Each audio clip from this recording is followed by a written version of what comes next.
Welcome, welcome, welcome. Come on in. Let's get some free training in tonight. When you hop in here, let me know that you're on.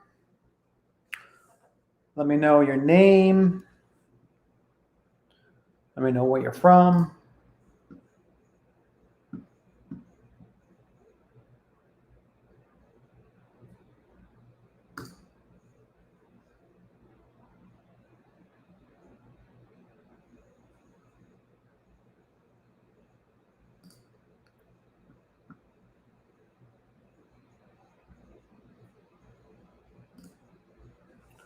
All right.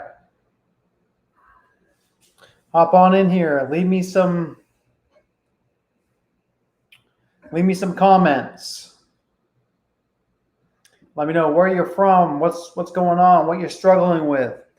I will start off by answering some questions that I had underneath my post inside my Facebook group. I had a couple posts that people wanted some question answers, so I'll start off with those. But as you come in here, let me know who you are, where you're from, and what questions you have, and we'll knock out these questions. We'll have another good free training tonight. Answer as much questions as we can, get as much clarity as we can, help you guys start crushing it and doing some deals. All right. I'm just going to go back to my other screen here. First question I see here is how to find the best market zip codes.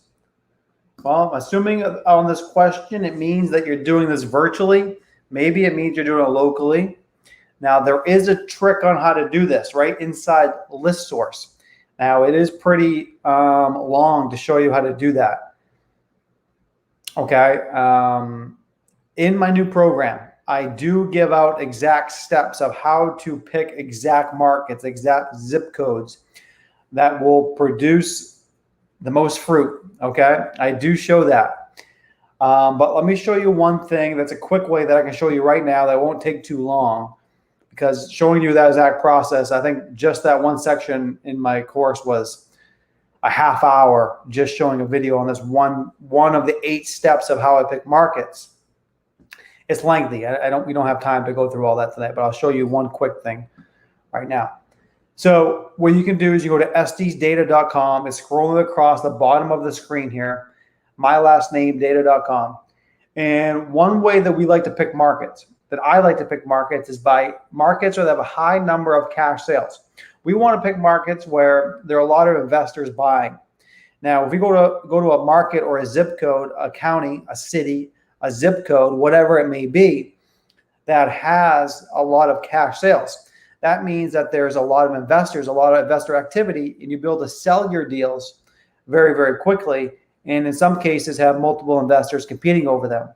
So only thing you need to do is you go straight over to Estes data, and you can plug and play and put in different zip codes. My zip code where I live is 33138.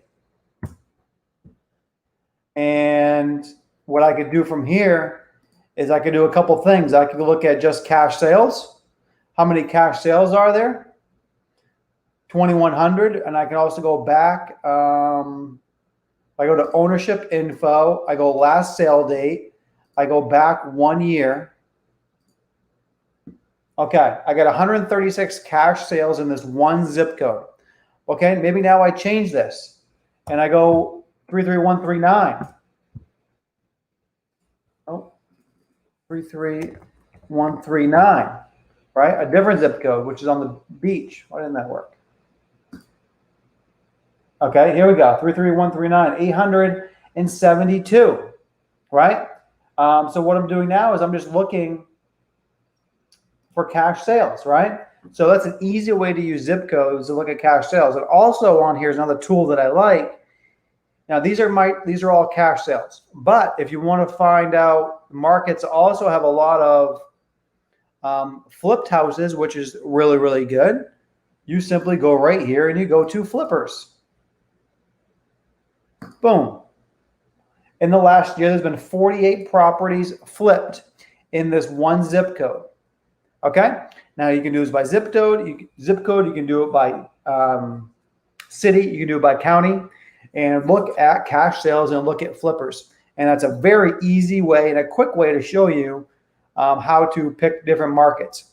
Like I said, in my new program, if you are interested, this is probably the last live stream that I do before the new program comes out. So this will be your last notification. If you haven't hit me up already and you want that be part of the first group of people that want to get a discount on my new program, you got to hit me up if you haven't already. You got to hit me in the DM, either on Instagram or Facebook. This will be your last chance to get a discount. It's probably the last live stream, okay? For getting a discount. I'll still do live streams, but the last opportunity, I'll be talking to you probably, to tell you about it. Okay, so that answers that question. I think that will help you out.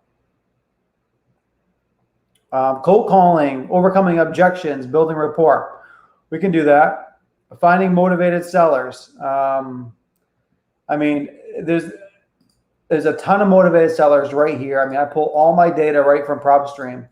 And most likely, if you're having problems finding motivated sellers, you're probably not talking to enough people. You're going to have to hear a lot of no's before you hear yeses. So I got vacant properties, I got liens, I got pre-foreclosures, I got bankruptcy, I got divorce. I can do high equity lists.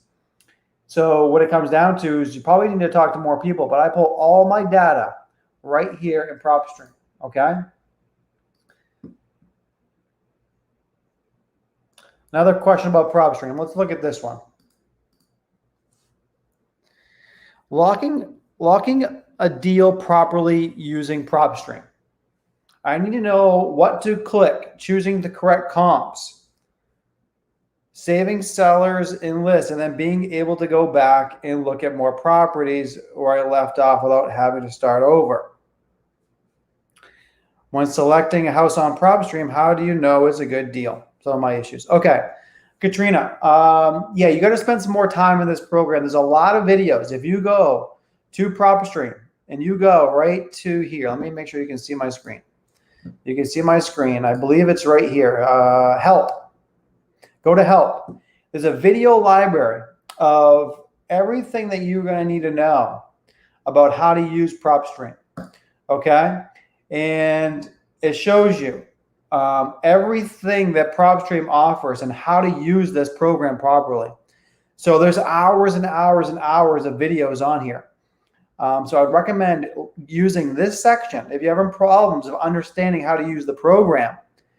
There's all the resources right here for you. Everything that you need is laid out, okay? How to search with filters, right? How to receive emails, your marketing list, build campaigns, right? Everything that you need is right here, okay? I will show you a couple tricks right now. Let me go back. I want to make sure I answer everyone's question. How do I know it's a good deal? Well, that comes down to comps, right? So I've gone over this extensively, and once again, this is too long of an explanation. PropStream is not a tool where it's going to instantaneously show you how to wholesale houses. If you want to learn how to comp properties and know a good deal from a bad deal and all that kind of stuff, you're going to have to take some training, right? I might have to help you more one-on-one. PropStream is a tool that can help you give you all the data, all the different data to do deals, okay? But you got to know how to use the data, okay?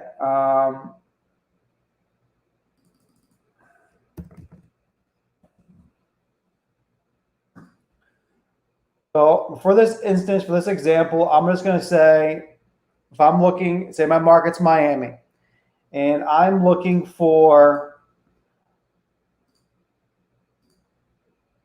single family houses, and I want vacant houses in Miami, I got 2,400, okay? Now, how do I know if one of these deals is a good deal or not? Well, you're not going to know without talking to the person. But let's look at this one. This one looks like a train wreck. This looks like a piece of shit. Okay, look at this thing. This thing is terrible, right? This could be a good wholesale deal potentially. But how do you know if it's a good deal or not deal? Well, you have to know how to comp properties.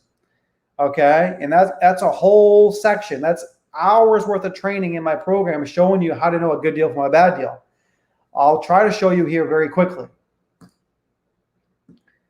What we're looking for here is we're looking to see what other similar homes are selling for, right? To know a good deal from a bad deal and how you comp a property. A comp is comparing similar properties to your property. So this property here is a 3-bedroom, 2-bath, 1,500 square feet. So what I want to do is find similar properties around this property that have sold. Okay? So I want to find properties that are 3-bedroom, 2-bath within a few hundred square feet up or down. Okay? Now, this automatically does this for me. It puts in the last sale date of 1 year, 1,200 to 1,800 square feet within a half-mile radius. And I can hit single family. So now it's showing me all the similar properties that have sold within a half-mile radius. And what you're going to be seeing here is you're going to be seeing all different values. Now, I can quickly tell you the ARV of this property is probably around $300,000. I know that because I can see right here. This one sold for $280,000. I bet this is a fixed up property. Right? Not bad. I mean, it's not pristine condition, but here we go. It's nice, right? It's a nice house. That sold for $280,000. I think ARV would be $300,000. You got a little dog right here looking at you. Okay. And I'm thinking that because I got one for $289,000. Now, what's that house worth? Well, that house is a complete disaster. So what you need to do now is you got to look at cash sales. What's an investor going to pay for that property? You got to go look even farther. Now I'm looking to see what investors are paying for similar properties within a year. Or you can use a repair cost formula, right? That one there that one's bad. That one's probably $40, $50 a square foot times 1,500, right? So that might be $80,000 to fix that house up. Use a formula. Or you look and see what other investors are paying for similar properties around the area. Investor paid $65,000 for this one. This one's in better shape. Investor paid $48,000 for this one. Actually, let me make sure I got single family on here. We'll look at condos. All right, I thought those prices were off a little bit. Okay, $175,000 an investor paid for this. Pretty rough shape, but doesn't show the inside. I bet this one's in better shape, so I know that I probably won't be able to sell it for $175,000, $220,000, $211,000, $370,000. Okay, I know that I got to be probably around this range right here of the low 100s on this property. So even though I know that's not a clear explanation, but it's going to take a long time for me to show you exactly how to comp properties. And then if you want to get out of this property, you simply click over here and you go back to your list and you look at another property, right? My recommendation is you spend some time really learning the program. If you want to, but remember, PropStream is just a tool. It's not going to tell you on here exactly how much you could buy the property for and how much you're going to make on a wholesale deal. You have to learn the process, and I'm willing to help you to learn that process, but this is a great tool that can help you, but it's not an answer for everything. All right. Next question is, people just throw out retail or above retail. Yes, it's going to happen. Probably 90 and 95% of the people you talk to are going to want retail price. We're not looking for those people. We're looking for the 5 to 10% of people that are motivated. If they want retail, they're probably not motivated, right? So there's no sense you wasting your time talking to them. Follow back up with those people in a month and see if they had a change of heart. Your job is not to convince people to get from a retail price to a wholesale price. Your job is to sort the motivated from the unmotivated people. That's it. Once you have the motivated people, focus on them and get a deal. A lot of people spend so much time worrying about the no's.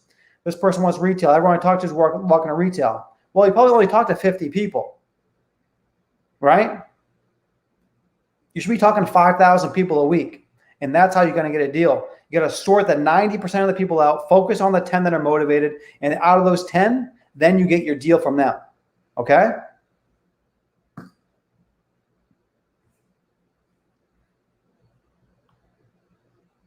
All right, what are the general rules to figure out repairs on a property? Well,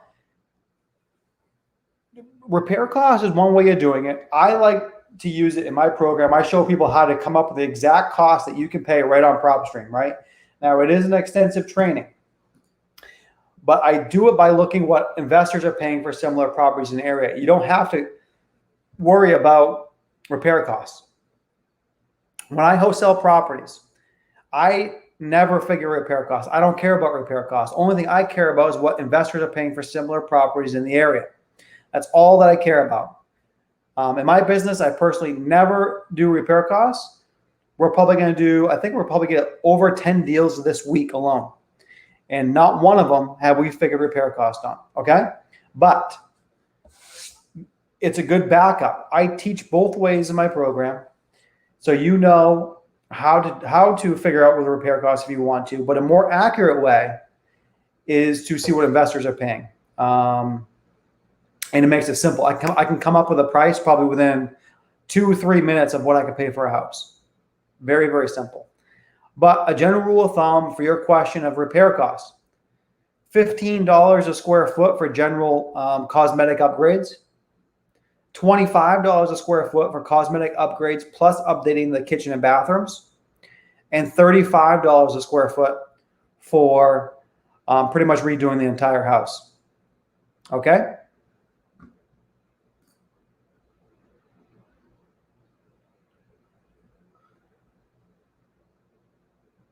Someone's asking about a purchase and sale agreement. I give away my purchase and sale agreement in my program, but it's not on here. Finding leads, how to find the property and sellers to call on, right here. I got all my vacant data right here. This is where you get it, estesdata.com. That's where you find all your leads. You get the information, I click into it, I can see who owns it, right? Here's the exact owner, here's their address, right? I got all the information I need. I got pre-foreclosures right here. I got 3,600 pre-foreclosures in Miami. You want leads, they're all right here. Simple. This house here is in pre-foreclosure. Art Enterprises owns this. They can't pay their bills. The house looks in rough shape. All you got to do is call them up, right? You got all their information right here. So estesdata.com. If you want to find leads, everything you need is scrolling across the bottom of the screen. All right?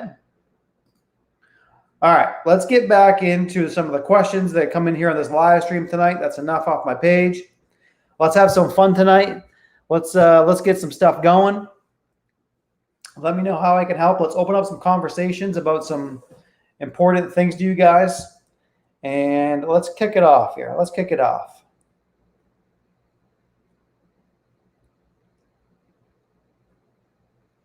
All right, what do we got?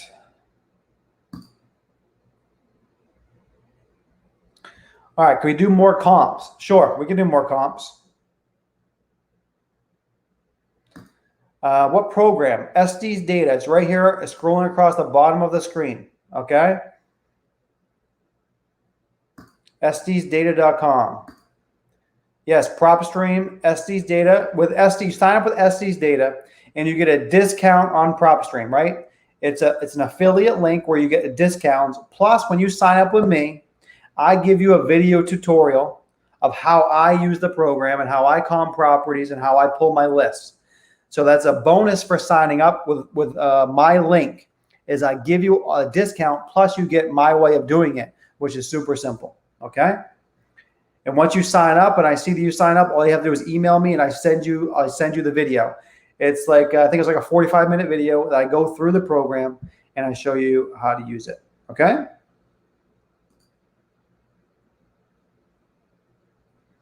Now, PropStream does not have contracts. Okay. It does not have contracts. It's just a tool to help you comp properties and pull data, right?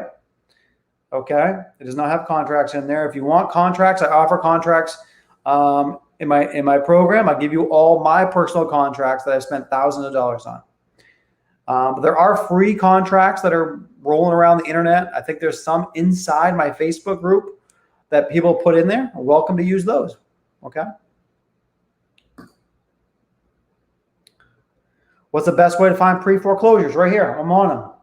Boom. Miami, 3,600 pre-foreclosures. They're all right here. Now, let me go back. I know someone had a question on this as well. How do I save this? I got 3,600 pre-foreclosures. How do I contact them? Okay, well, here's your list. If you want all these, select it. Hit add to list. Then I can create a new list, and I can put it right in here. As you see, I have all my different lists. I can add it to one, or I can add a new one. Then I hit save. I'm not going to hit save right now. And what's going to do is going to go over here to my properties. You come over here, and this is where all your data is saved. Okay?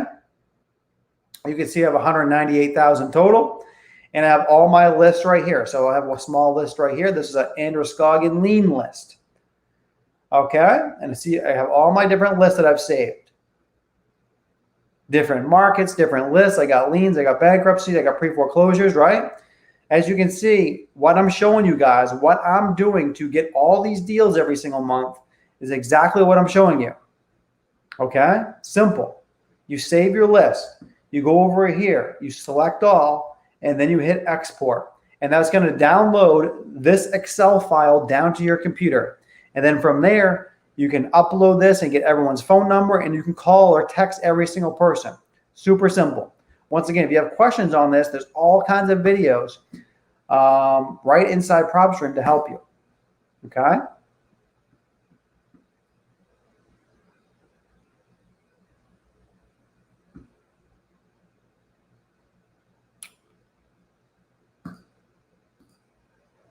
Hey, Nick, I feel like the sellers have been, they're not motivated and they're very defensive. No bueno, very depressing.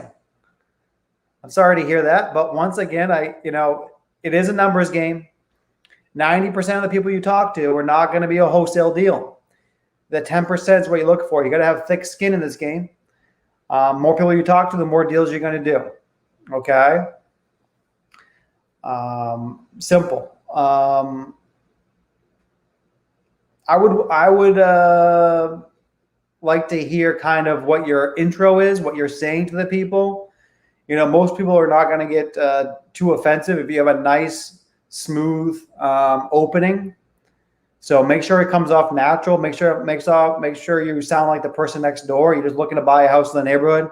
Make sure you're not giving off any indications that you're a big investor or anything like that. You want to come off nice and simple, like the person next door, and you're just reaching out because, hey, I'm looking to buy a house in the area, and I was just seeing if you might be open to get an offer.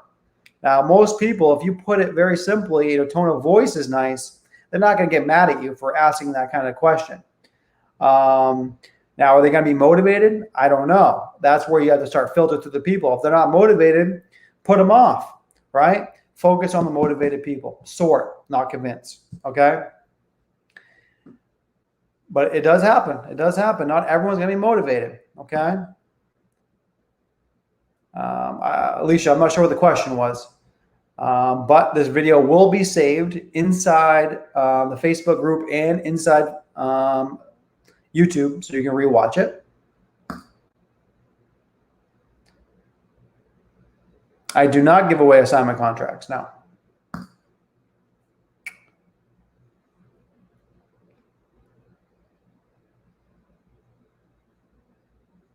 All right, here's the deal. Let's take a look. I got a property under contract, 4127 Anna Drive, New Jersey, for $85,000. Section 8, $1,200 a month. Landlord only wants to sell with a tenant staying there. No problem. I was going to buy it, but my lender ended up not approving it. No problem. I wanted to wholesale it as a buy and hold. I haven't had any luck through PropStream. Probably not a deal, but let's take a look. If you can't sell it, you probably have it for too high. But let's take a look.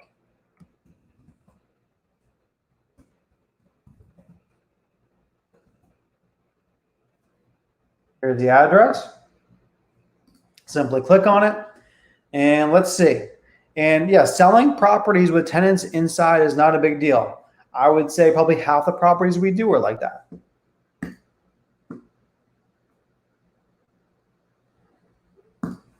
Okay, this is a single family house, 1,200 square feet. I'm going to pull my data back a little bit. So this is a good for everyone that wants to know how to comp properties. Take some notes on what I'm doing right now, okay? What I'm looking for here is I'm looking to see what other similar properties are selling for, okay? Now, the only way to tell a home's value is by what other similar properties are selling for in the area. Now, what I'm looking for is I'm looking for other houses around this 1,200 square foot range. Now, this automatically puts some square foot in here for me. I like to go 300 above and 300 below. So I'm just going to increase this a little bit, okay? And property type, I want the same thing, single family. And I'm going to expand this out to about a mile to get some more data. Now, PropStream has me a value at 91,000. You have it under contract for 85. Definitely not a wholesale deal right off the bat, I can tell that. Usually we got to be about half of the estimated value. That means you would have to get it for around the 40s. But let's take a look and confirm that to be the truth. Sometimes this number's off. Sometimes if there's a high appreciating area, this might not have caught up and the values might be higher than this. So let's take a look though. First thing I see, the one right next door sold for 38. Now that's a good indication of an investor. Exactly. An investor bought this property and they fixed it up. Here's the after photos. So I already know I was pretty close to what I said. I said 40. This one sold for 38. Okay, this is an investor that bought this property. Because I can tell the investor bought it because they fixed it up and flipped it. These are the after pictures and they relisted it on the market. And if I want to double check it's an investor, all I got to do is click on it and hit details. And it's going to come up with who bought this. Most likely, I bet it's an LLC. It doesn't have to be. It could be an individual that flipped the house, but most times people flipping houses do it in an LLC. No, just an individual's name. David did this. David from Flushing, New York, went to New Jersey and flipped this house. MLS details. It's on the market for $163,000. He bought it for 38,000. Okay, there's my info right there, and I was right. Well, I was right about the 40, but estimated value. Now I can see though the ARV is much higher than the 90. ARV is actually in the 60s, of the 150s probably. All right, let's look at another property. Let's keep on going down. 149. I bet this is another renovated property. This is an ARV. It is. Okay. So easily right there with 2 clicks of a mouse, I know for a fact the ARV of houses in this neighborhood that are similar are right around 150,000. The other house was listed at 163. It has not sold yet. Most likely will sell at around 150 when they drop the price. And this one sold for 149. Both renovated, okay? Now, what are investors paying though? This one's 78. Let's take a look. I don't know the condition of this property. It doesn't say. But what I can tell here, there's another one for 37,000, right? Another investor property right here. So right off the bat, 2 at 37, 38,000. So like I said, investors are paying around $40,000 in this neighborhood. Now, if it's a rental, you might be able to get a little bit more. This one here is 57. This could be what you might be able to get for a rental property, 57.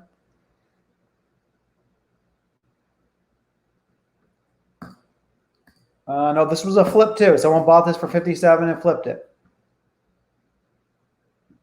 It's a newer house too, built in 2002. That's why I went for more money. It was a newer house. Didn't need much work. Okay, another more, 138. You know, this is more retail value. There's another one that's fixed up, right? We already know.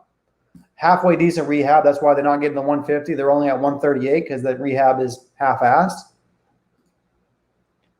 Another one for 30. This is another investor bought this, right? So what can you tell here, guys? There's a bunch of trends.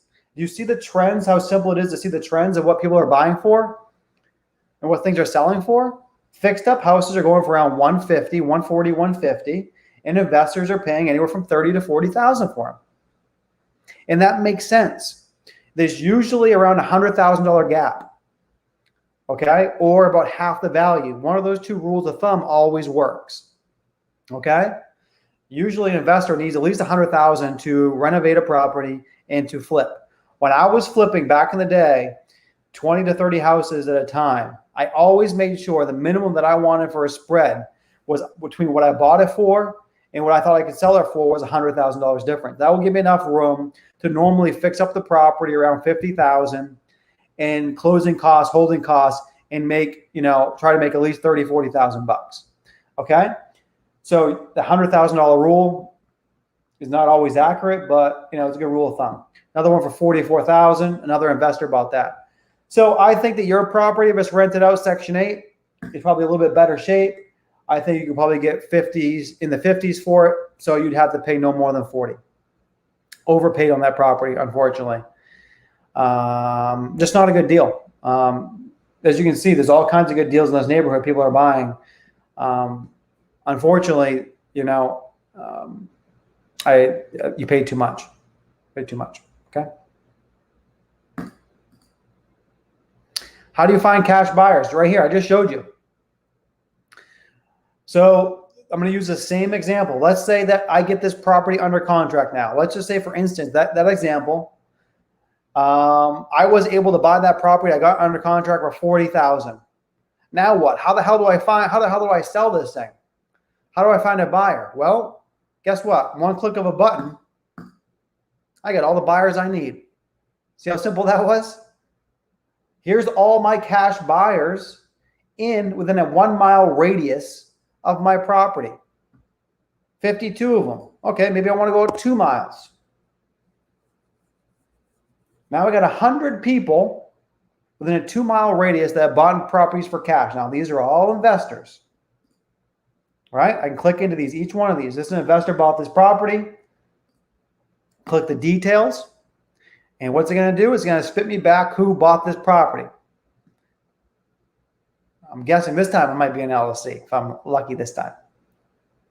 I'm not. Mark bought this one though. He's an investor. He bought this property and he bought it for $23,000. And look, it's not back on the market, so he's probably renting it out. And there you go. This guy might be looking for more rental properties. This would be a perfect guy to reach out to. Here's his address. Here's his name. All I got to do is skip trace him and get his phone number and call him up. Okay. That wasn't so hard, was it? Now look at here. I have 100 more people, cash buyers, that bought houses for cash within a mile radius. I just keep on going through every one of these. Look at this house. Piece of shit. Right? All I got to do is click into it, see who bought it, and contact them, right? So you want to know how to find cash buyers? One click of a button.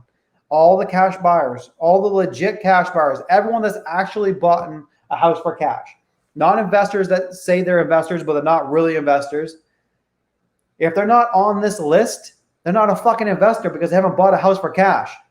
If you want real investors, all you got to do is click this one button and you got proof that they've actually invested and they've actually bought houses for cash locally.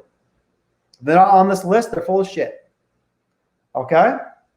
If you want the most accurate way to get cash buyers, they're all right here. The proof is in the pudding. Okay? Can't get much easier. What's the best way to sell? Okay. What's the best way to sell a buy and hold property to a buyer? What information would they be looking for? Well, they're going to be looking for their return on their investment. But obviously, they're not going to want to overpay either, right? So you can see what investors are paying for similar properties. And look at the trend here, guys. Look at the trend. Look at every single one of these cash sales in this neighborhood. What I tell you before, they're all right between 20 and 50,000. Every single one of these in that range. So this is what cash buyers are paying. This is what investors are paying for similar properties. I mean, it doesn't get too difficult to figure out what you can sell a property for. All you got to do is look to see what investors are paying, and you get it for less than that. If you get it for less than what they're paying, you don't have to do anything. You don't have to figure out any repair costs. You don't have to do any bullshit. Only thing you got to know is what investors are paying, and you get it for less than that. And that's how I teach it. That's how I'm able to do so many deals every single week, because I can move fast. Boom, boom, boom, boom. I can knock these properties out, whereas my competition is spinning their wheels trying to figure out what the hell's going on. Right? Simple, guys. Simple process. With simplicity becomes more money. I'm able to simplify my business down to, I can write my business model down on this little notepad here. Right? When you're able to make it everything simple, you're able to work faster. And when you're able to work faster, you can talk to more people, and you can make more offers, and you can make more money. Okay? But go back to your question here. They're going to be looking for a couple things. They're going to want to make sure they get a good deal in equity, so they're not going to want to overpay, right? So they're not going to want to pay more than what the house is worth when investors are paying, so it's got to be within this range. And they got to make sure they have a return on their investment.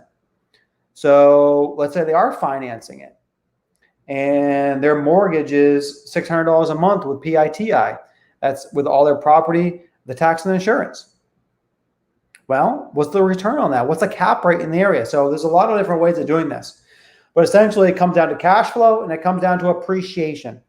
Those are the two things, and equity, right? Those are the three things that investors are looking for. So if you can check off all those boxes, if you're giving them a house with equity, and you're giving them cash flow, most likely it's a good investment, right? Okay.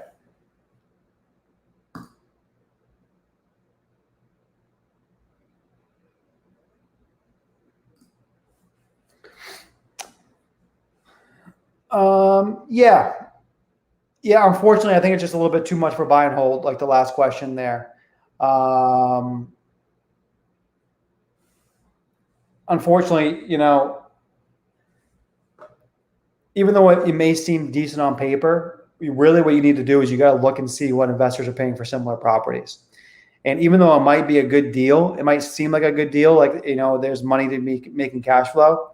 There's probably not enough equity that for someone to do it, because the reason is, why would someone want to do that deal when they could go and they could find one of these other properties for 40 or 50,000? Unless we're in a time, actually we are in a time right now where the market's super hot, so people are overpaying. But normally, they'll wait until they can find a deal in their price range. They're not going to want to spend $20,000 more than they know they can pay for a deal. So even though it might be a good deal on paper, someone's still not going to want to overpay. And that's what it comes down to. So you got to look at the numbers. You got to see what houses are selling for in the area, and what investors are paying for similar properties. Okay. Now, I don't know the condition of that property either. Now, if you tell me the condition of that property is in really, really good shape, it might push it up into the 60s, but it's still not going to be in the 80s, right? Okay. Flips are hard in these times. Ben, what's going on, man? My man Ben from Maine, where I'm from. What's up, man? Good to hear from you. I'll tell you what, Ben. With the way things are right now, flips are hard. Yes, deals are harder to find, right? In inflated markets like we're in, but they're selling so freaking quick. People are overpaying, right? So harder to find, easier to sell. Ben, I forget where you're at, but we should get together, because I'm looking to do more deals. I know you're in Florida as well, and I'm looking to do some more deals down here. So let's link up. Hit me up.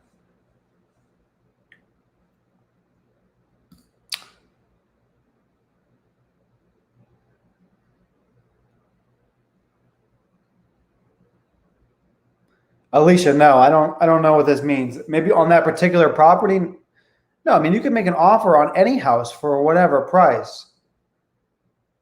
I should go for houses that I can offer below 40,000 or lower. I'm not sure I understand that question. No, any of those deals, any of these potential are all deals, right?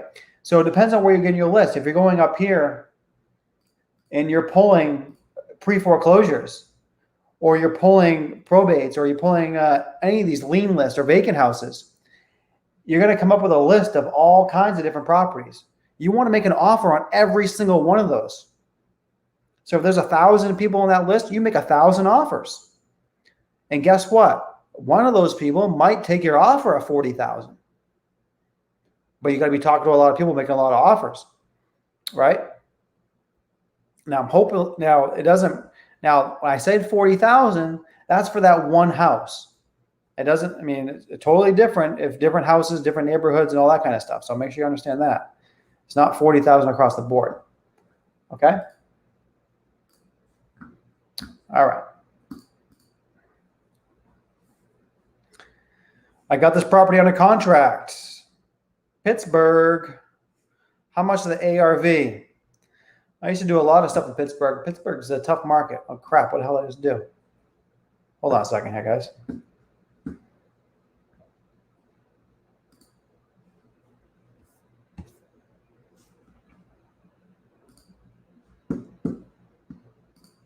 Okay, back. All right. 6. Here. 15,000 now. And just as you guys know, make sure that you are giving me condition when you're sending me properties.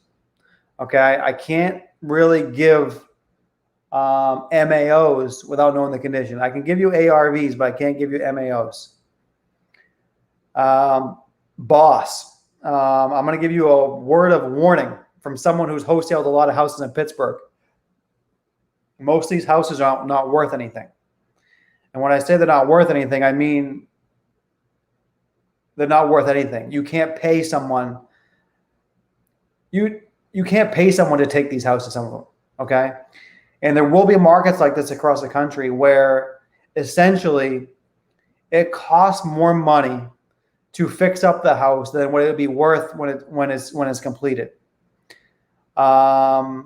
It would cost more money to tear down a house than the lot is worth. Think about that. And this is true for a lot of areas, and especially Pittsburgh, because I've done a lot of deals in this area. And it was a learning curve for me because I wasn't aware of that. So let's look at this one. But I can tell by the picture, this one's rough. And it could be a situation, without depending on the neighborhood, that this isn't worth anything. Right?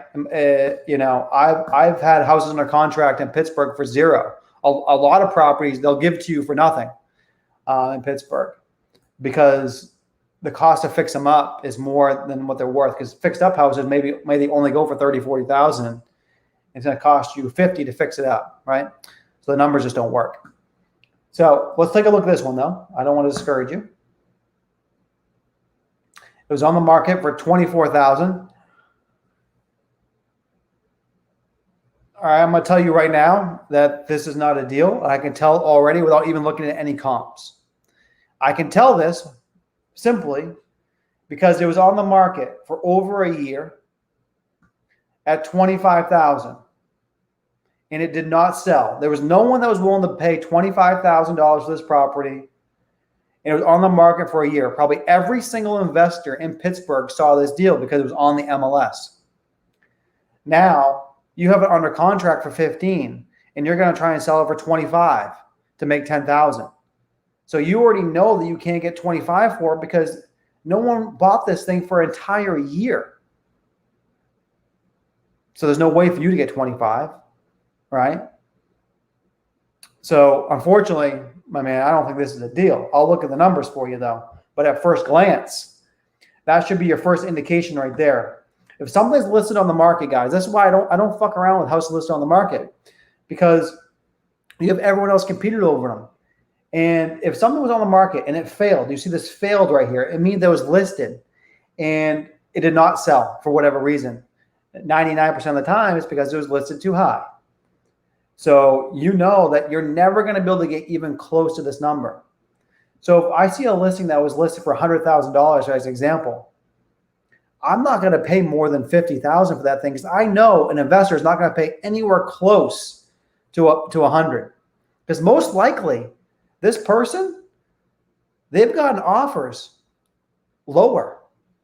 If the house is listed at 100,000, I guarantee they've gotten offers for 50, 60, 70,000 maybe, but they didn't take it. And that maybe they didn't get any offers. But that just shows that, if no one's willing to buy it at 100, I'm going to have a real hard time trying to sell this off market, not on the market on the MLS, and try to find a cash buyer for probably more than 50, 60,000. Right? So this is a really good indication anytime you see this, that the numbers are not in your favor. All right, let's take a look. I don't want to be a pessimist. I want to make sure if this is a deal, I want to let you know.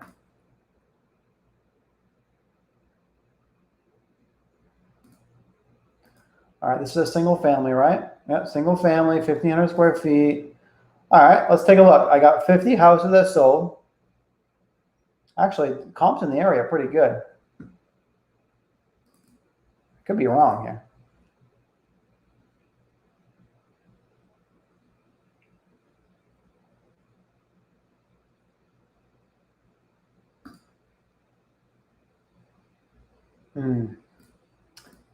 Yeah, see, that's a really nice house though. So from 115, 95. The other problem with Pittsburgh that I've learned is it's, you can cross one street and you can go from a nice neighborhood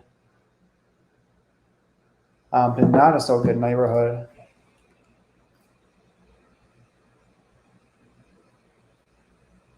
All right, let's see what investors are paying. Yeah, but just based on that MLS, man, unfortunately, if they weren't able to sell at 25 on the market, I highly doubt you're going to be able to sell it off market for that.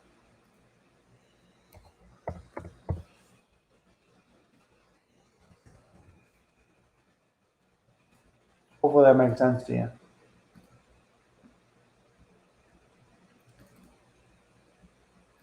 The other thing is this house is sandwiched between two streets. If you can see that, that's not ideal. You got a street on either side of them here. Like that's not ideal.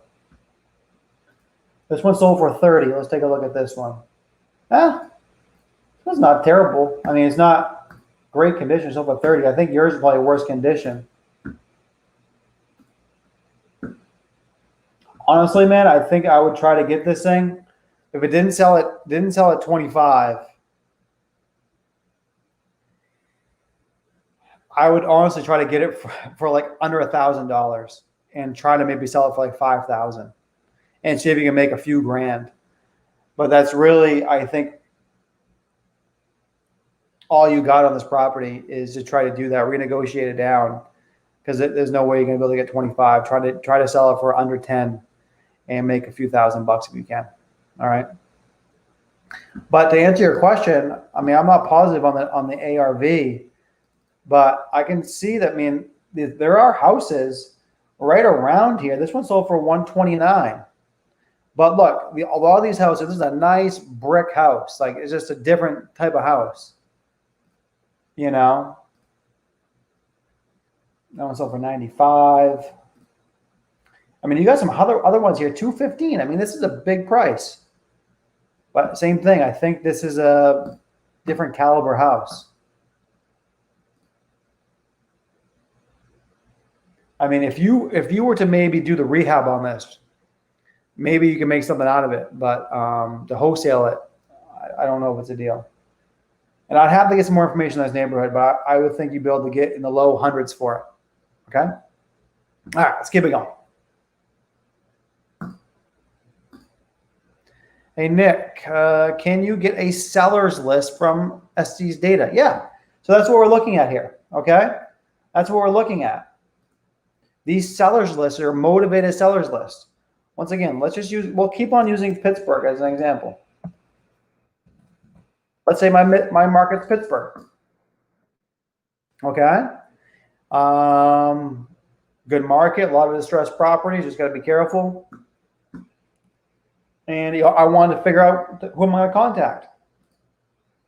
You simply click your list of all vacant houses, right? These are all sellers. These are all potential good deals. I mean, there's 8,000 friggin' vacant properties in Pittsburgh. I mean, that's a huge number for the size city. Like I was saying, there's a lot of distressed properties there. A lot of distressed properties there.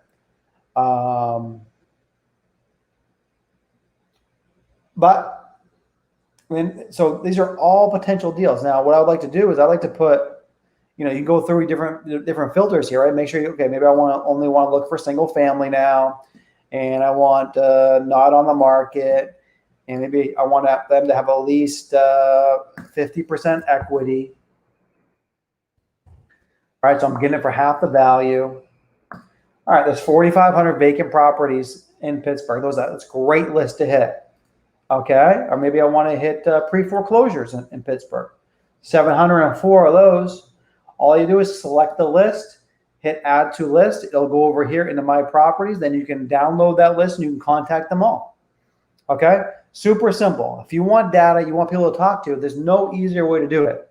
I mean, this Estes data, it includes everything you need. I mean, you can pull lists and you can comp properties and you can find your cash buyers. Those are the three things you need when you're wholesaling. Okay.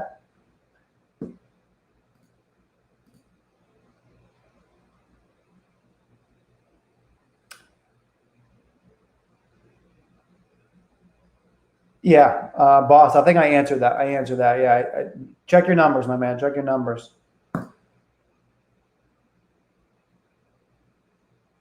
Oh, I love it. Got the first deal. Great job. Let me know if I can help in any way. I love to hear some success stories. Anyone else has some success stories? Drop them in here. I love to hear it. I went over this when I first started. Right? You can pick some different zip codes. You can pick some different areas. And I like to look for cash buyers. I like to look for markets with a lot of cash buyers in them. So pick some different cities, pick some different zip codes. All you have to do is simply hit right here, cash buyers. There's 10,000 cash sales in Pittsburgh. That's a strong ass market. And I also like to look for flippers. Markets with a lot of flipped houses. No, it doesn't show any flippers. Oh, hold on. I got to take off. Oh, for some reason not showing me. Okay, 211. Here we go. 211 houses flipped in Pittsburgh. So, but check out go back and rewatch the beginning of this live stream. But like I said, this is doing the cash sales and the flippers is only one of my 8 steps of how I teach it in my program. But I don't have time to go through all of that tonight. But that's a quick way to show you a quick way is just to use Estes data and look for markets with a high number of cash sales and a lot of flipped houses. Those are the markets that I like. Okay.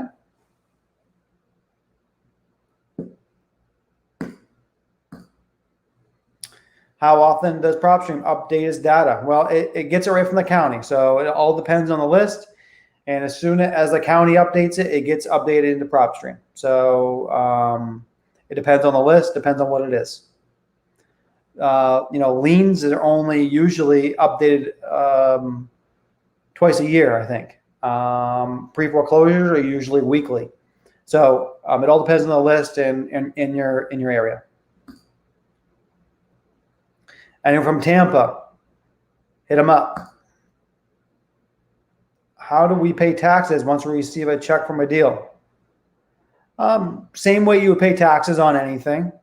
I mean, you have to claim the income. So a wholesale deal gets taxed just as normal income. So say you make $10,000 at the end of the year, you got to show that what you made, right? If you do everything by the book, right? So if you have an accountant or you do the taxes yourself, you just got to show that income.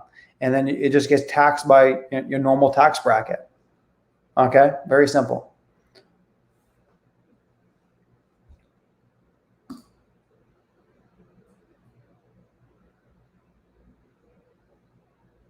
What's the process for an international buyer who wants to buy in the U.S. and is American? I don't know the answer to that question. I'm not sure I completely understand the question, to be honest with you.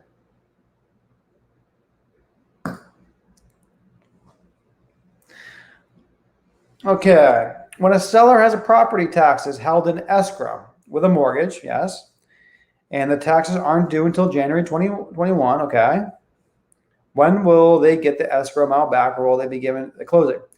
So they'll be giving at closing, okay? Everything is split up at closing down to the day, okay? At the closing, any back taxes that are owed, they'll have to pay. If they have anything in advance, they'll get a credit. So at closing, they get everything settled, straightened right there.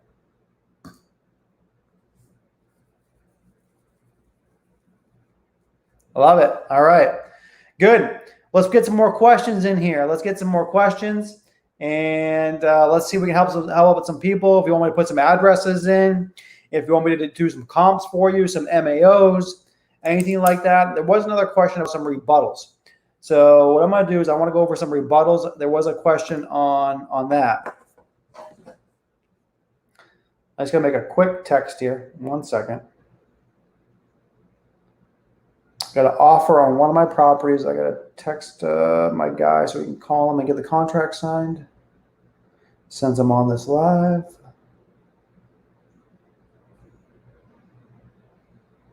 Boom. Done. Get the contract signed tonight. I think it's a full price offer. So it's a $19,900 assignment. Boom. Okay.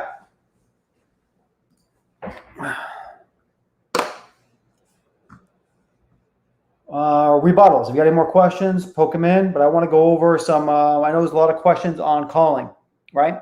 So let's go over that. Let me pull up on my screen a couple things here for you.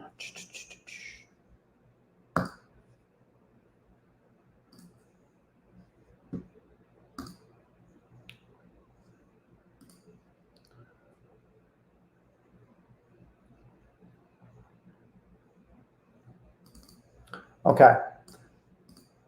Now let me go back to this question.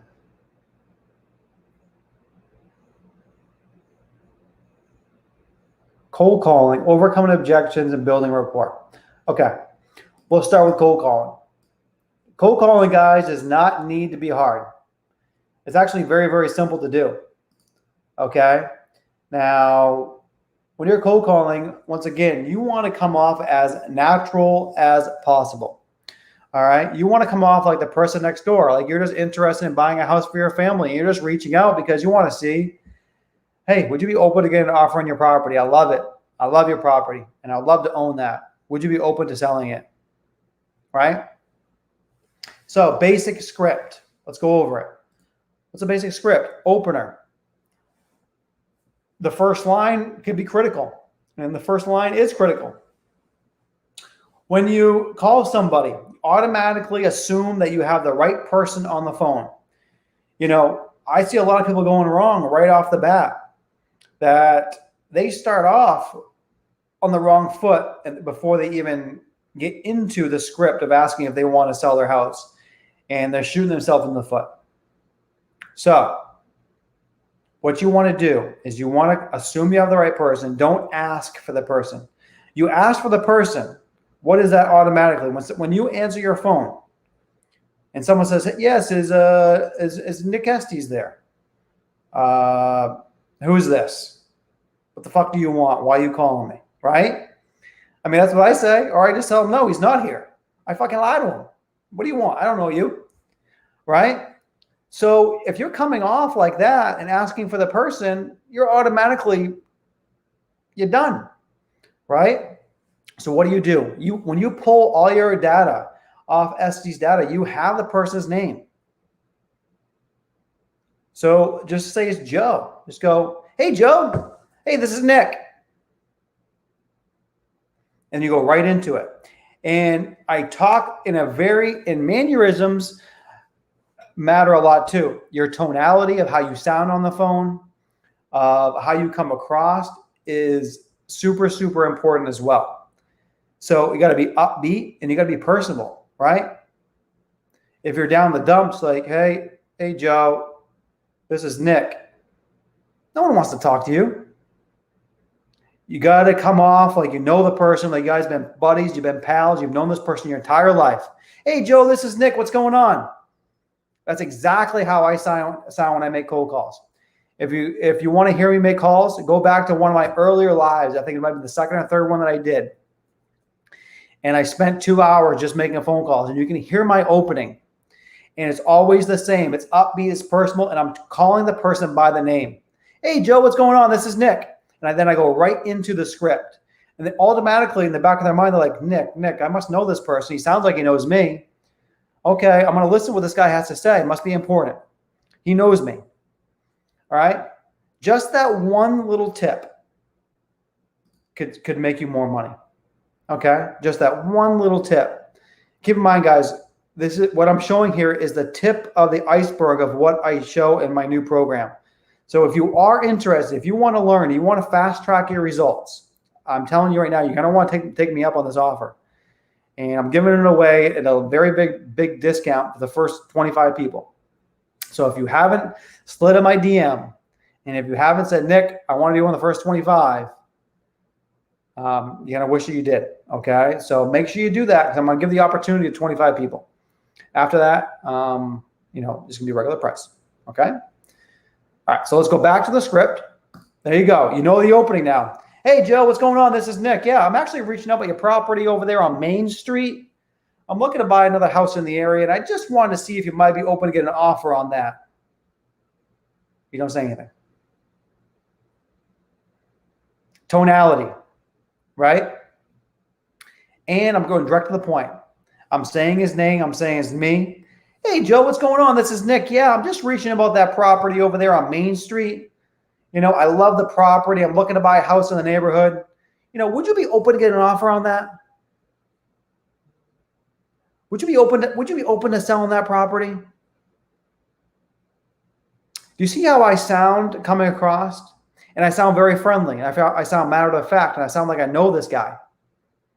And if you're getting a lot of rejections on the phone, if people are shutting you down, you're getting a lot of hostile comments, if something's going on, it's because you don't sound like that on the phone. You got to record yourself. If you wouldn't talk to yourself, no one else is going to want to talk to yourself. You got to record yourself and see what you sound like on the other end of that phone. And you got to come off like I just came off. Okay? Now that's just the opening. Okay? Now that's just the opening. Now they're going to give you one or two answers. They're going to say yes or no. If they say no, no problem. You hang up, you go to the next number, and you keep that process going as fast as humanly possible. The more people you can talk to, the more offers you can make, and the more money you can make. I want you guys going as fast as you can possibly go. Okay? If you want to make a lot of money. If you don't want to make a lot of money, go slow. Don't matter to me. So there we go again. Hey, Joe, this is Nick. Yeah, I'm just reaching out about that property over there on Main Street. I'm looking to buy a house in the area, and I just want to see if you're open to get an offer on that. Another little trick here, maybe you didn't notice, is I didn't say the entire address. Another way people go off and they get all screwy and they sound unnatural, and then now they know it's a sales call, is, yeah, I'm calling about your property over there at 123 Sagamore Village, Pittsburgh, Pennsylvania, 04396. Yeah, I'm looking to buy a house in that area. No, that does not sound like how people talk. Only thing you give is the street name only. The person owns this property. They know what property you're talking about. I'm calling about your property on Main Street. Okay? You guys getting this? Super simple. If you find this valuable, this little tiny nugget of the first sentence of my opening cold call script, if you think this would help you, I would highly recommend you get some help and fast track your results, and you don't spin your wheels, because the biggest thing is the cost of opportunity. Okay? The cost of opportunity of missing out on these deals because you don't know what to do. You're trying to figure out on yourself to save $100, right? Okay. Now, Now we know that, and you say, yeah, we just want to see if you'd be open to get an offer on your property. They say yes. Great. I'm glad I got a hold of you. And then you go right into it. Well, you know what? I just need to ask you a couple basic questions about your property. That way I come up with a fair offer for you, okay? And then from there, all you're doing is you're asking 3 or 4 questions to gauge their motivation. That's it. You're gauging their motivation. And by asking these 3 or 4 questions to see what their motivation is, that's going to depict on whether you go on this appointment, on whether you close this deal, or their retail. That's it. That's the opening, guys. And all you do is you ask a couple questions to get their motivation, and then you close it out. If you're doing it virtually, great. This sounds like a great deal, and you go right into your phone script. If you're doing it locally, great. This sounds like just the type of deal that I'm looking for. Are you available tonight at 5 o'clock? I can come by, take a look, and make you an accurate offer. Right? Hopefully you found that helpful. All right. Let's see if we got some more questions. If you guys like that, this helpful. Show me some love here, guys. Let's get some energy in this freaking thing. Let's go. I want to make sure you guys are liking this, and I'm doing this. I'm spending a lot of time out of my week doing this, guys, for you free. So if you are enjoying this, make sure you're letting me know. Make sure you're sharing this. Show some love back if you would.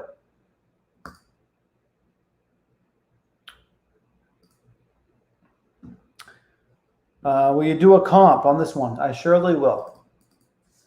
3301 Maple Ave, Waco. Texas is a little bit harder because it is a non-disclosure state, okay? Now, Texas is a non-disclosure state, meaning they don't have to list all the prices that homes sell for.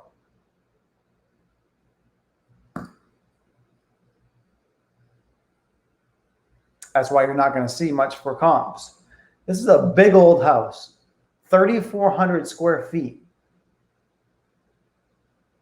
Okay.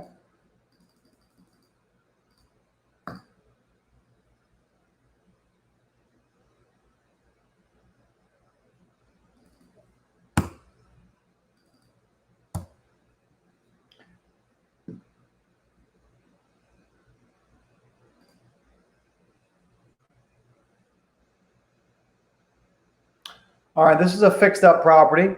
This is a nice rehab done on this one. Looks like it's actually staged. It might not be staged. It might be someone living there, but it looks like it's staged to me.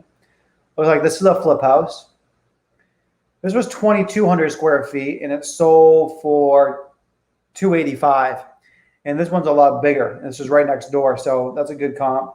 So you probably get more than that. This one's $297. Let's take a look at this one. 2,800 square feet. $290. 2,100 square feet. It needs a rehab though. It's outdated. Yeah. So this house is probably worth at least $300,000, probably around $300,000 fixed up. Okay. And I don't know the condition, so I can't give you an MAO.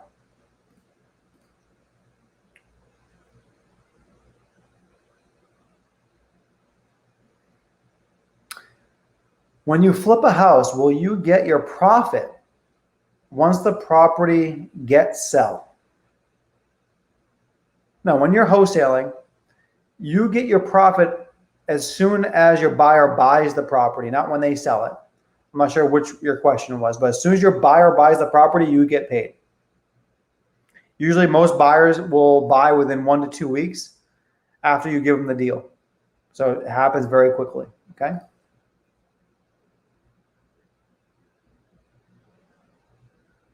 Landed my first deal, love it.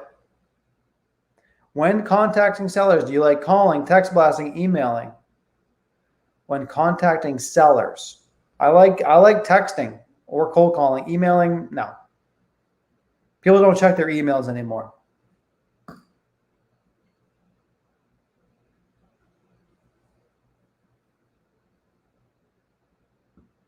The property is a disaster. All right, let's look at this one. He wants 115, 1307.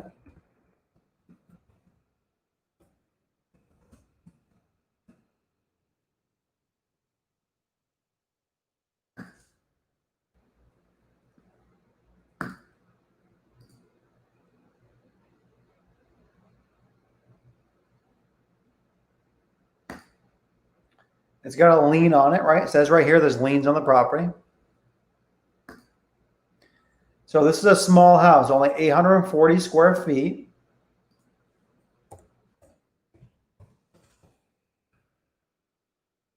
Two bedroom, one bath.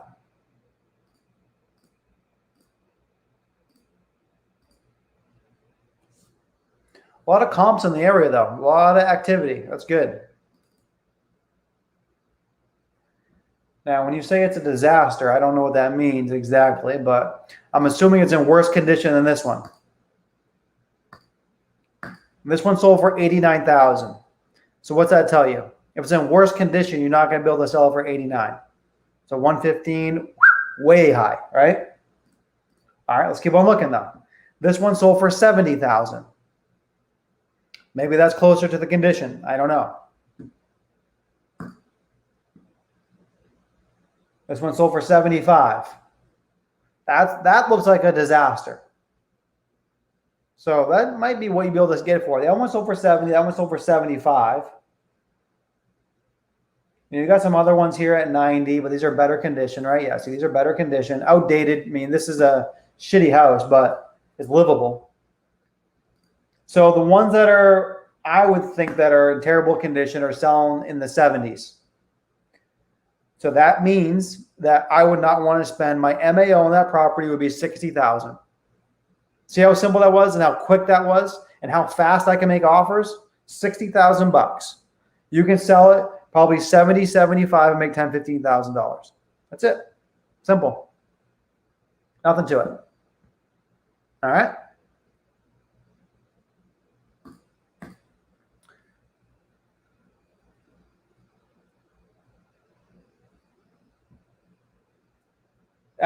Seller's asking $259,500. This sounds like a house that's on the market. Most sellers do not have that specific of a price. So if this house is on the market, I wouldn't fuck with it in the first place. Let's see.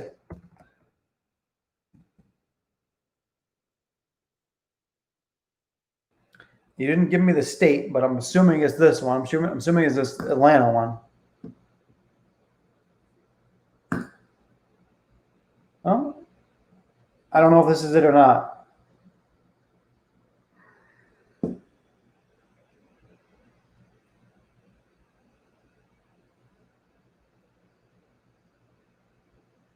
I don't know if this is the one or not, but let's take a look.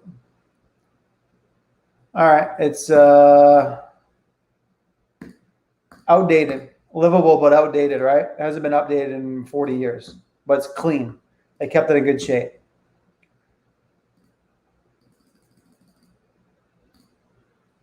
Thousand square feet. I'm gonna bump this up to 13, 24, 20, 300 above.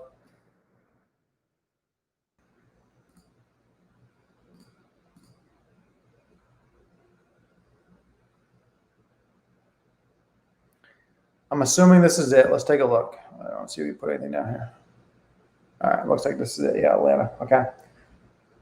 Seller wants $259,500. That's a awfully specific price. When someone gives you a price like that, they're not motivated.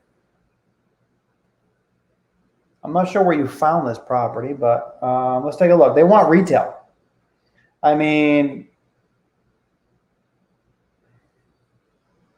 they want full-blown retail. This is 280. This is probably fixed up, yeah. I mean, fixed up houses, ARV on this house is 300,000. All right, 300,000 right here. This is a flip house. What did I tell you, right? 300,000 is sold for. So your ARV is 300,000. Boom, figure that out in what, 2 seconds? Okay. Now I don't know the condition. Once again, I got to know the condition to tell you what you can pay for it.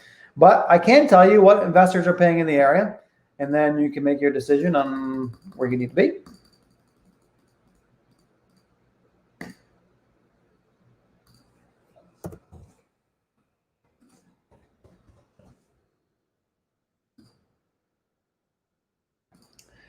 All right, let's see what investors are paying in the area. Investor paid one. This is telling me this is a medical building. I'm not sure why, but anyways, investor paid 179 for this one. This might be a rehab on this. 179 on that one. I'm seeing 184. I'm seeing 225. This is probably better condition. 160. This house is down to the studs. So I'm not sure the condition of that property, but you could definitely pay more than 160 if it's livable. Someone bought this for 160, right? So I'm not sure how you came up with that number. But what I'm seeing here is the shitty houses like that one going for 160, but I'm also seeing, you know, some of these nicer ones going up closer to 200. So once again, I don't know the condition. But yeah, I mean, I think you got to be below 200. ARV is 300. So I think you can go up a little bit on your offer depending on condition, but you're not dealing with a motivated seller. Okay. I'm here. All right. Love it.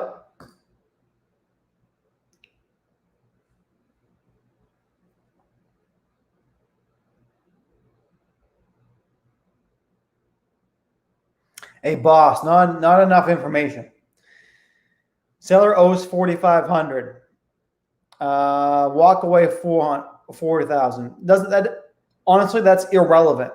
What somebody wants and how much they owe has nothing to do with what the property is worth. Right? It does not matter. It wouldn't matter if they owed 100,000 or they didn't owe anything and they want to give it to you for free. I need to know the repairs. I got to know what kind of condition this is in. If the ARV is only 30,000, think about that for a second. Now that's the issue on properties that are only worth $30,000. How much money can you make on this deal? Because if there's any repairs on a normal house, let's just say that this is let's just say this is a small house, only 1,000 square feet, which most likely might be 2,000 square feet. Let's just say for this example, it's only 1,000 square feet and needs cosmetic upgrades of $15 a square foot. That's $15,000 that this house needs in updates. So what is someone going to pay for a $30,000 house that needs $15,000 worth of updates? A lot less than $15,000. I mean, shit, I would not do a deal to get it for free to make $15,000. I wouldn't do it. In order for me to buy a flip house property, realistically, when I'm flipping a lot of houses, I would have to make at least $50,000. Now, I won't flip a house for less than $100,000. Okay. Now, will you be able to find somebody that will do the deal, that will, you know, maybe work on those slim margins? Maybe. But it matters the condition and how much work has to go into it to determine how much it's a deal or no deal. Okay, hopefully that makes sense.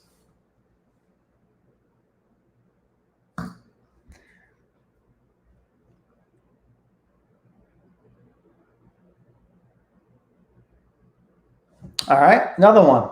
Lots of MAOs tonight. All right, let's do them. California property.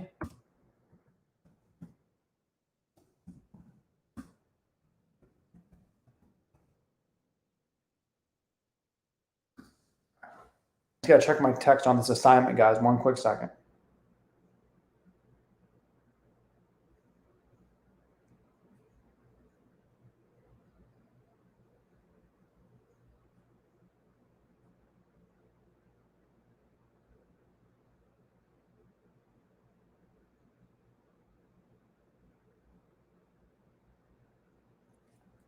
Okay, all looking good. All right, let's look at this again. Okay, you're telling me, what are you telling me? MAO. I need no condition, guys. I can't give you an MAO without condition. I'll give you ARV.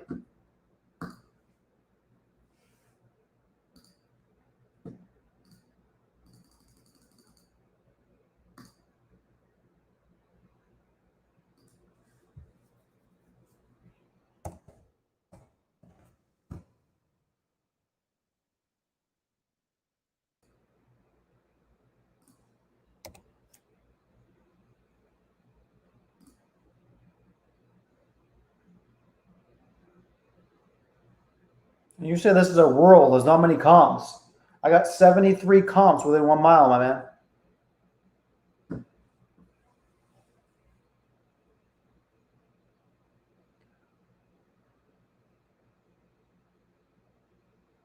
So what I'm doing right now, just guys, so you know, what I can do first is I just go down through the list and I look for any trends that I can see quickly. And quickly, I can probably see that this house is probably worth 180 or so fixed up. And investors are probably paying 40, 50 is what I'm guessing, top of my head. But let's take a look. This one's sold for 172, so I think this is the higher end of the ARV.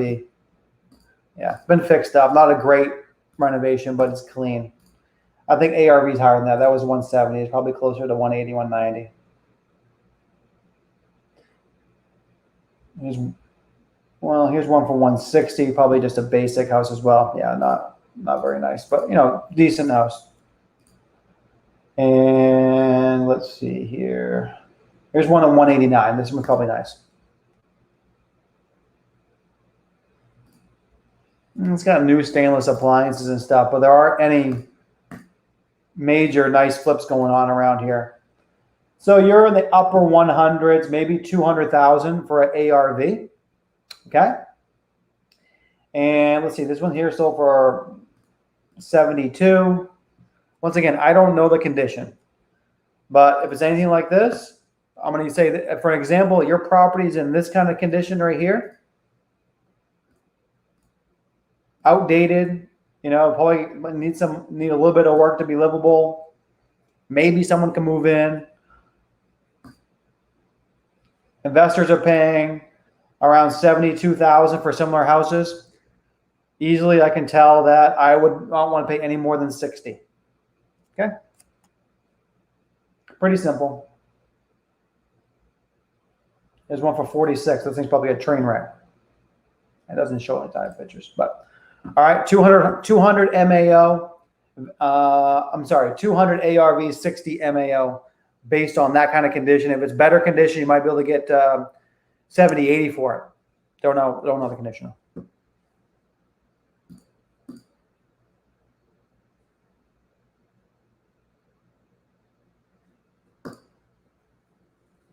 You're very welcome. Thank you. Thank you. Pink sofa chats. All right, cool.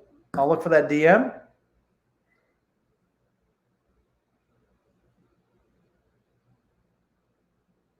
So if you're trying to do a deal and you're out of town, how can we make an appointment to see the property, or can we just send us? Can they just send you pictures? Yeah, I mean, I do deals all over the country. So that's why I have 2 different courses coming out. One of how to do it when you're just starting off locally in your local market, and the other one is how to do it virtually all over the country. So virtually, that's how we do it. We buy houses right over the phone without ever seeing them, sight unseen. And we do that through a very, very good phone script and through them explaining the condition and sometimes getting pictures. But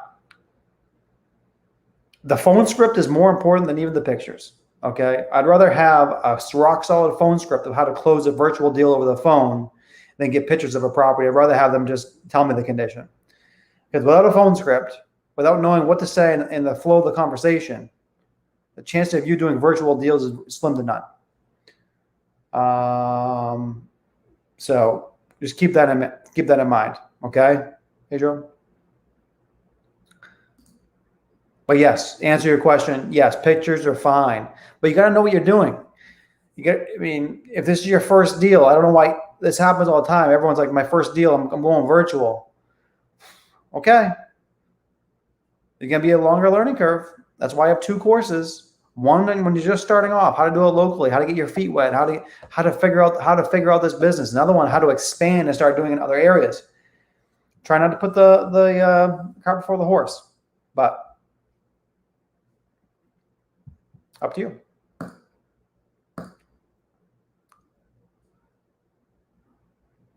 Okay.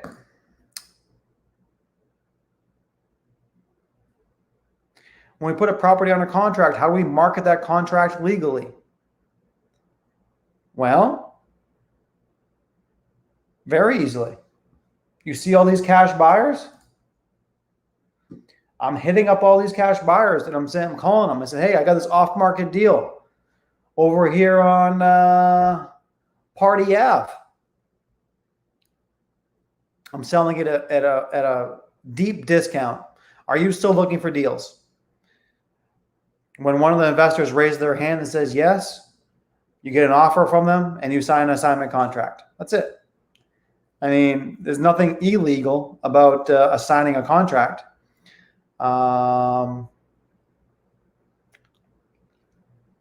Yeah, so I think what you're kind of referring to, though, is how this relates to like legally opposed to, because we're not a real estate agent.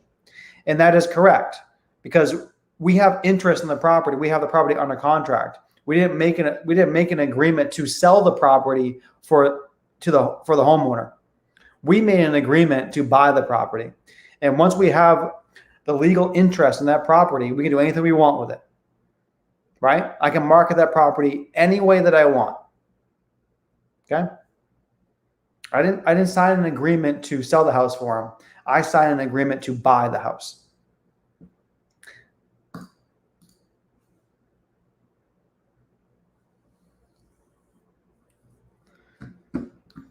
Okay, I think this is the one you just gave me. But my man, I need, once again, hopefully this has pictures, because I can't give it you MAO without condition, guys.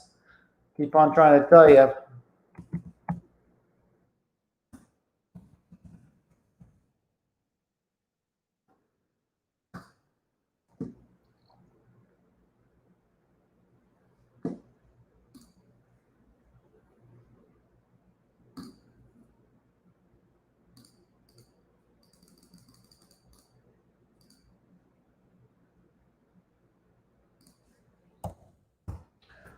Okay, let's take a look.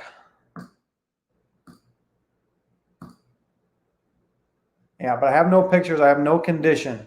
Boss, what's the condition?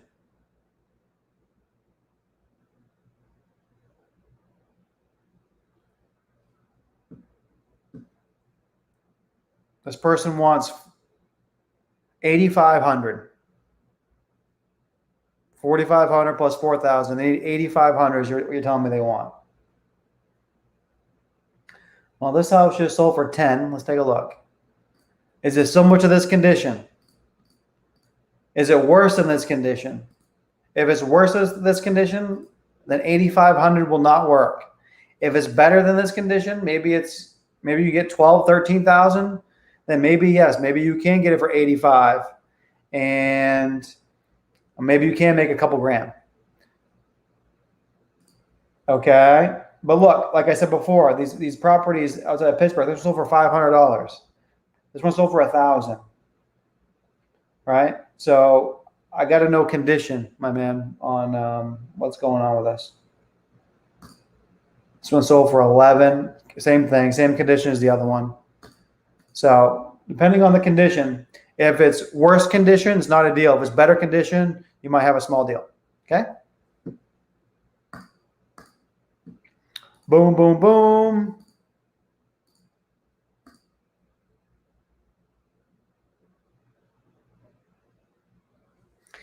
Does Estes data also have title companies? No. So I just want to make sure you guys realize, Estes data is just for pulling data. That's it. If you want to learn the entire business of wholesaling, you're going to have to take my program or find somebody else that you trust to help you and show you the process. Okay. Far as finding a closing company, that's part of the process. But yes, let me help you on that. The best way is right inside Facebook groups. So whatever market you're in, I think you're in Atlanta. I'm not positive. I believe that's what I saw. So what you would do is you would join all the local real estate related Facebook groups on Facebook, and you join all them. So any group that maybe was dedicated to selling real estate, for anything, any kind of properties, anything dedicated to real estate investors, anything dedicated to wholesaling in Atlanta. So only local real estate related groups. And I guarantee you, I'm actually part of most of the Atlanta ones. There's probably 20, 30 Atlanta real estate related groups. Join all those groups and you make posts and you search for posts of other people talking about title companies. Because your goal is to find who other wholesalers and who other investors are using. That's who you want to use. There's no need to reinvent the wheel here, right? If a title company is working good for another company, they'll probably work good for you as well. So the easiest and fastest way is just to ask other investors who they're using and who they've had success with. And the easiest way to find them is inside local Facebook groups, okay?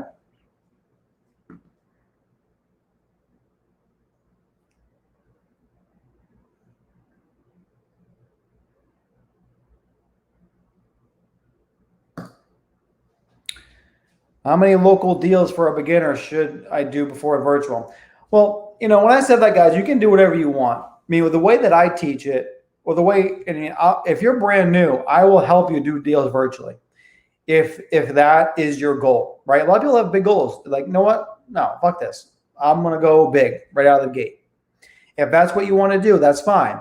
It's just a little bit of a longer learning curve because I'm teaching you how to do this all over the phone and buy houses sight unseen.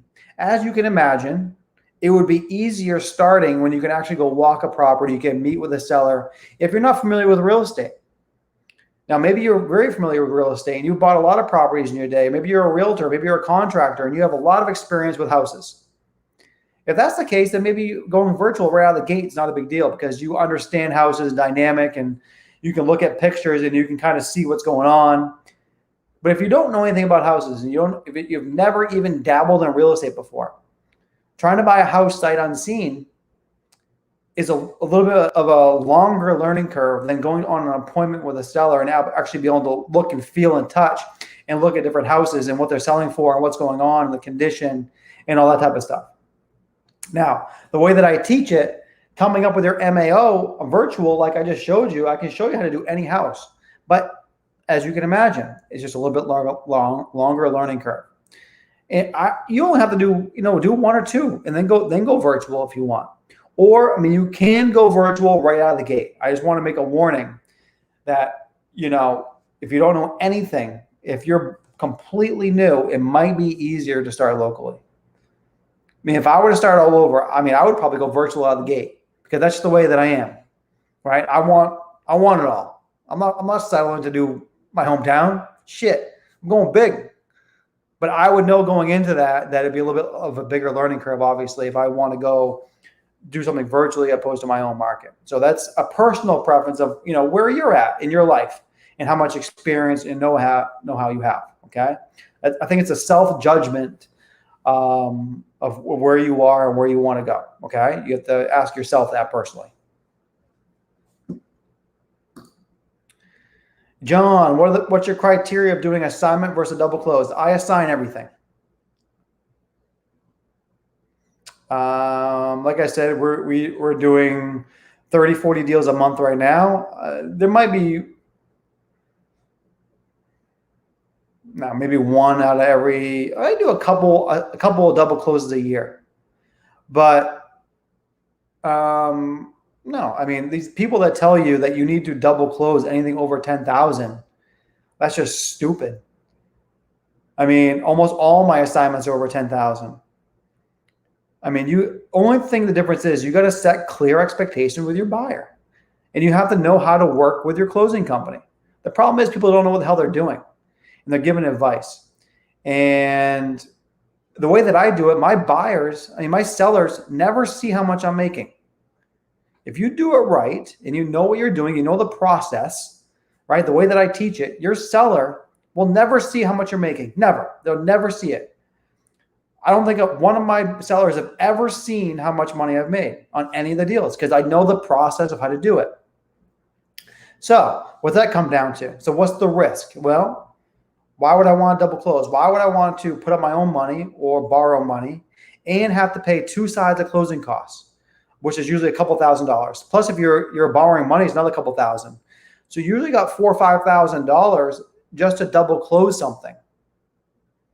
That eats away a lot of profit.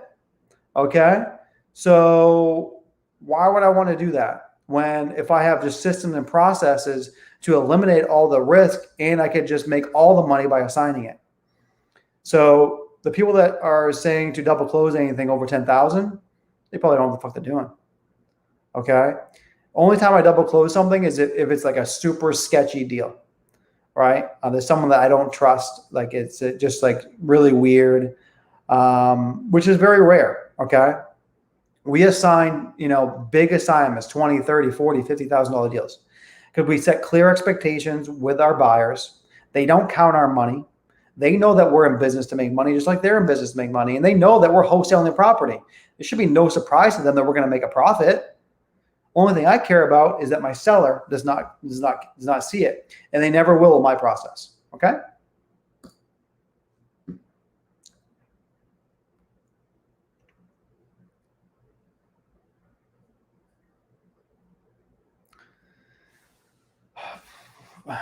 Please give me your first 5 things a person needs to do to begin wholesaling.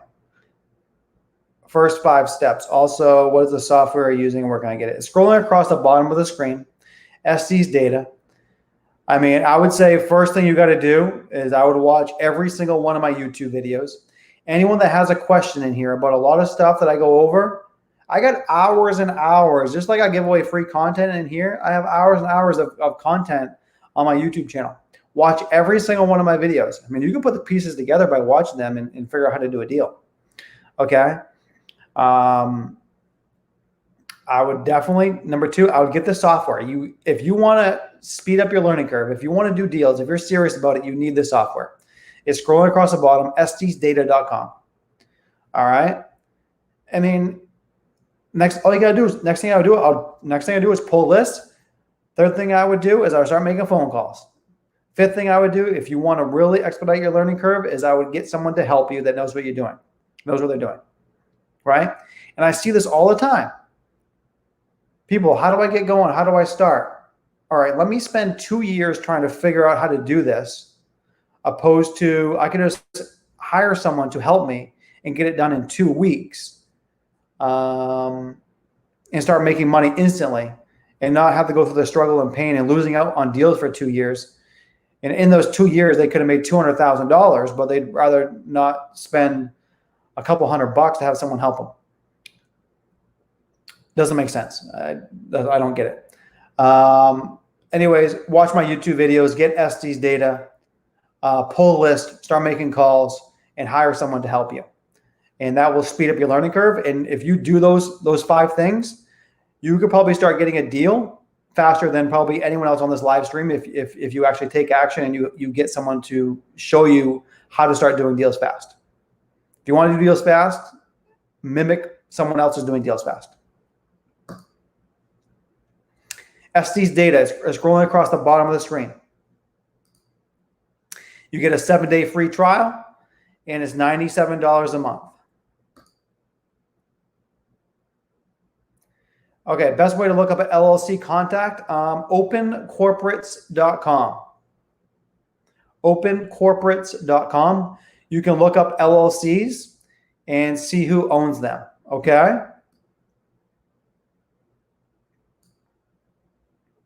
Good.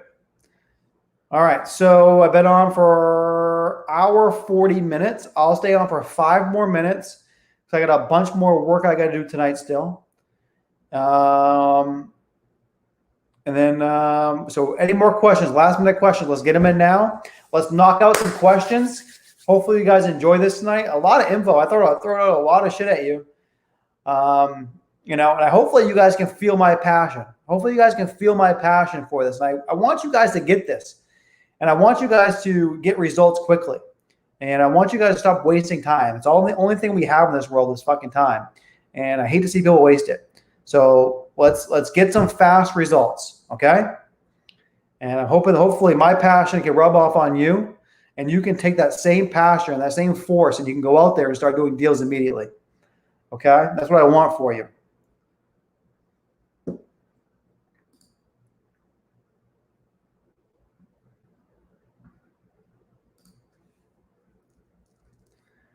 Program, I should be making an announcement. Okay? That's why I said this will be the last live stream in order to get access. Well, I'll be making an announcement in order to get access to the discounted price. I'll probably be making an announcement next week of when the new program comes out, and it'll definitely be within the next few weeks, before the end of the month. I know I've been saying that for a while now, but I keep on adding more and more stuff to it, guys. I got this thing. It's so foolish of how much information you get on this. So yeah, I'll be making an announcement next week, and I want to get a lot of people on, and I want to show you a demo of it. I want to do a big free training, and so you guys can see exactly what it's all about. So I'm excited for you for that, guys. I know it can impact a lot of people, and it's going to impact a lot of lives. I'm thrilled about that.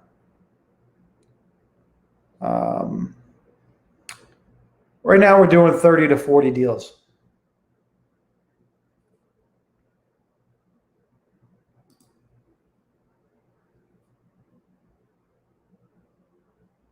So if I'm operating local, I go to see a house and get under contract. But some of my buyers are nationwide investors. How hard is it to do virtual assignments with my buyers, not sellers? Okay, well, no, most likely that's not going to be the case. Most all your buyers are local buyers. Okay. And if they're buying stuff in that area, they probably have a representative. Maybe they're a big company and they're in multiple cities. If that's the case, then they have someone locally that goes looks at properties for them. Okay. A lot of people go wrong here as well. They look for buyers, which I don't understand. Let me just give you this little tip of information. This is why you need someone to show you how to get buyers. I have a proven 8 steps to sell a deal like instantly. And not one of the steps is looking for nationwide buyers, I'll tell you that. Buyers buy in markets they know. Nationwide buyers are not going to randomly go to some town they never heard of and randomly buy a house. If they're already buying houses in that area, then yeah, maybe they buy in multiple areas. But you don't want to be going on Facebook groups. I see a lot of people. I got a house in some small town in Pennsylvania, and they're dropping, bring me all your buyers from the US. No, you're looking for buyers who buy in that small town. Those are your buyers. Okay. Does it happen maybe once in a while that a nationwide buyer will come in and buy a house? Yes, but they have a representative usually that will look at the house for them. And if they don't and they want to buy it sight unseen, that's their own problem. That has nothing to do with you, right? What do you care? As long as they sign the assignment contract, what do you care if they look at it? If they think it's a deal and they want to buy it, get a non-refundable deposit from them and sign the contract. Batch skip tracing. Use code Estes, ESTES, my last name, and it'll give you 20% off, okay?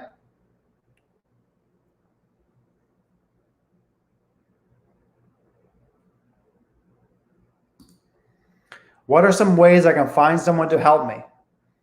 I'm right here, okay? I've been helping you all night for almost 2 hours now. And if you want my personal one-on-one, send me a DM and I'll get you signed up in my new program, okay? It's super affordable, guys. It's crazy, okay? But that's not what these lives are all about. I'm not here to promote anything. I'm here to help. So, there's plenty of other people too. Like, just look around. There's people that know the business, right? Find someone that you trust and you respect that holds the same values as you, and someone that you think that could really help you. Find someone that's a straight shooter and is in the business. All right. If it's not me, that's fine. Whoever you feel comfortable with.